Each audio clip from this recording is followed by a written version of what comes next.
இடம்பொருள் நேயர்களுக்கு வணக்கம். ஸோ இன்னைக்கு வந்து பார்த்தீங்க அப்படின்னா இப்போ சிறகடிக்க ஆசை சீரியலில் ஒரு வாரம் மெதுவாக போயிடுச்சு. என்னதாங்க அடுத்து நடக்க போகுது, இந்த கதையில் முத்து கோவப்படுவாரா மாட்டாரா, இல்லை எதுவுமே இல்லாமல் மண்டபத்தெல்லாம் வாடகைக்கு எடுத்து இத்தனை பேர்த்த கூப்பிட்டு யூஷுவல் பட்ஜெட்டோட ஹை பட்ஜெட்டாக எடுத்து அதில் என்னதான் பிரச்சனை நடக்க போகுது அப்படின்னு சொல்லிட்டு நமக்கே ஒன்றும் குழப்பமாக தான் இருந்துச்சு. ஏன்னா முத்து கோவப்படலை, முத்து குடிக்கல, முத்து சின்ன சின்ன விஷயங்கள் எதுக்குமே அசரவே இல்லாமல் அப்படியே ஸ்ட்ராங்காக இருந்தார் அப்படின்னு நினச்சிட்டு இருக்கும் போதே ப்ரீ கேப்பில் சுதாவும் வாசுதேவனும் என்ன பிளான் பண்ணாங்க, எப்படியாச்சும் நம்ம சொந்தக்காரங்க யார் கூடயாச்சும் அவன் கை கலப்பு பண்ணணும், இல்லை ஏதாச்சும் பிரச்சனை பண்ணணும், அதை வச்சு நம்ம பொண்ணையும் நம்ம மருமகனையும் வீட்டுக்கு கூட்டு போயிடலாம் அப்படின்னு பிளான் பண்ணாங்க. ஆனால் அவங்க எதிர்பார்க்காத ட்விஸ்டா வாசுதேவனையே அத்தனை பேர் முன்னாடி சுதியோட அப்பா பலார் அப்படின்னு விட்டு அடிச்சாரு. ஒரு அடி தான், அந்த அடி அடிச்சது தான் அப்படியே நடிக்கிட்டு போய் இந்த பக்கம் விடுற மாதிரி போயிட்டாரு, அப்படியே பதறி போய். ஸோ அப்படி நமக்கு எல்லாரும் அதிர்ச்சியாக வராங்க. இந்த பக்கம் மனோஜ் அதிர்ச்சியாக வராரு, இந்த பக்கம் ஸ்ருதி அதோட ஷாக்காக வராங்க, மீனா ஷாக்காக வராங்க, அண்ணாமலை ஷாக்காக வராரு. ஆனால் விஜயாவோட முகத்தில் பெருசாக ஈயாடவே இல்லை. எனக்கு ஒரு பெரிய சந்தேகம் என்னன்னா, ஒருவேளை விஜயாவே ஏதாச்சும் ஒரு வார்த்தையை விட்டாரோ வாசுதேவன், எல்லாம் நீங்களா திருட்டு குடும்பம் தானே, இந்த பணத்துக்காக தானே அலைகிறீங்கிற மாதிரி வார்த்தையை தன்னோட அம்மாவை பார்த்து சொன்னதுனால அடித்ததுனால பரவாயில்ல, என்ன பார்த்து சொன்னதுனால தானே அடித்தான் என் பிள்ளை அப்படிங்கிற மாதிரி இருக்காங்களா விஜயாங்கிறது புரியல. ஸோ அது ஒரு பாசிபிலிட்டி தான் வச்சுக்கோங்க. அப்படி இல்லாமல் ஒருவேளை இந்த ப்ரோமோவில் காமிக்காமல் அதுக்கப்புறம் ஏன்டா அப்படி பண்ண, சம்மந்தியை போய் அடிச்சேடா பாவி அப்படின்னு முத்துவை திட்டுறதுக்கும் வாய்ப்பு இருக்குது.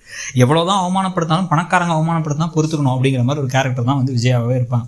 ஸோ இந்த கலைவரத்தில் ஒருவேளை விஜயாவுக்காக தான் அடிச்சிருந்தார் இவர், இல்லை அண்ணாமலைக்காக அடிச்சிருந்தார் அப்படிங்கும்போது குடும்பமே சரி ஓகே இது அடித்தது தப்பே இல்லை அப்படின்னு முடிவு பண்ணியிருப்பாங்க. ஸ்ருதியுமே பார்த்தீங்கன்னா அவங்களுடைய கேரக்டருக்கு மீனா திருடுற கேரக்டரே இல்லை, மீனா மேலே எப்படி நீங்கள் பழியை போடலாம், பழியை போட்டு நீங்கள் தேவையில்லாத வார்த்தையை விட்டீங்க, அதனால தான் கை கலப்பாயிடுச்சு, என்ன இருந்தாலும் இவர் அடிச்சிருக்கூடாதான், ஆனால் அடிக்கிற அளவுக்கு தான் நீங்கள் பேசுனீங்க அப்படின்னு ஸ்ருதியும் சொல்லி இவங்களுக்கு ஒரு பல்பை கொடுத்து எல்லாரும் வீட்டுக்கு போக வாய்ப்பு இருக்குது. ஆனால் வீட்டுக்கு போனதுக்கு பிறகு ப்ளஸ் இன்னும் ஒரு 2-3 நாட்டிலே பார்த்தீங்க அப்படின்னா கண்டிப்பாக விஜயாவுக்கு சந்தேகமே வந்துருச்சு, ரோகிணியோட அப்பா பணக்காரா தானா, ரோகிணியோட அப்பா இருக்காரா, என்னதான் கதை அப்படின்னு சொல்லிட்டு. ஏன்னா பண நகை அப்படின்னு எதை கேட்டாலும் யோசிக்கிறாங்க. 20 லட்ச ரூபா பணத்தை கேட்டால் யோசிக்கிறாங்க, அப்பா பணம் அனுப்புனாருன்னு சொல்லிட்டு தாலிக்கான காசை மட்டும் கொடுக்குறாங்க, எக்ஸ்ட்ரா காசு கொடுக்கறதுக்கு யோசிக்கிறாங்க. இவ்வளோ பெரிய பணக்காரங்க குடும்பத்தில் இருக்கவங்க என்ன சொல்லியிருப்பாங்க, யூஸ்வலாக அது எதுக்கு அவங்க மொத்தமாக செலவு பண்ணிட்டு நம்ம ஷேர் பண்ணி செலவு பண்ணலாம் அப்படின்னு சொல்லிட்டு சம்மந்தி அப்பா எங்கள் அப்பா கொடுக்குறேன்ட்டார் அப்படின்னு இருப்பாங்க. இல்லை அவரே பணத்தை பெருசாக அனுப்பிப்பார், தனியாக அவர் பெரிய கோடீஸ்வரர் ரேஞ்சுக்கு பேசினாங்க. அப்போ இதெல்லாமே உண்மை இல்லை, உங்கள் அப்பா வராரா இல்லையா நம்பரை கொடு அப்படின்னு கேட்டால் நம்பரும் கொடுக்க முடியாது உங்களால்.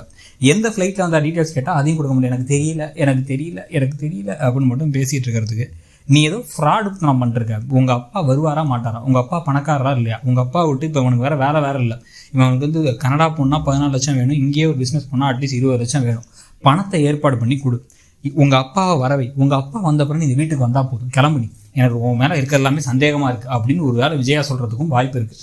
அதுக்கப்புறம் அவங்க கையில் காலில் விழுந்தவங்க இருக்காங்களா மாட்டாங்களா இல்லை எங்கள் அப்பாவை கூப்பிட்டு வந்துடுறேன்னு சொல்லிட்டு புது ட்ராமாவை போட போகிறாங்களாங்கிறது வேறு. ஆனால் சந்தேக விதை விழுந்தாச்சு விஜயாவோட மனசில். அது ரோகிணிக்கும் தெரியும். ரோகிணி இதுக்கப்புறம் வில்லி வேலையெல்லாம் பார்த்து மொத்தமாக அந்த குடும்பத்தை பிரிக்கிறது பிரச்சனையாக்குறதுன்னு சொல்லிட்டு ஃபுல்லான் வில்லி மோடுக்கும் வரப்போகிறாங்கிறதும் தெரியுது. ஸோ எல்லாத்தையும் பற்றி உங்களுடைய கருத்து என்ன, அந்த கதை எப்படி போகுதுன்னு நினைக்கிறீங்க, முத்து அடித்ததை பற்றி உங்கள் கருத்து என்னங்கிறதையும் சொல்லுங்கள். தேங்க்யூ. இடம்பொருள் நேயர்களுக்கு வணக்கம். ஸோ இன்னைக்கு பார்த்தீங்க அப்படின்னா இப்போ சிறகடிக்க ஆசை சீரியலில் ஒரு வாரம் மெதுவாக போயிடுச்சு.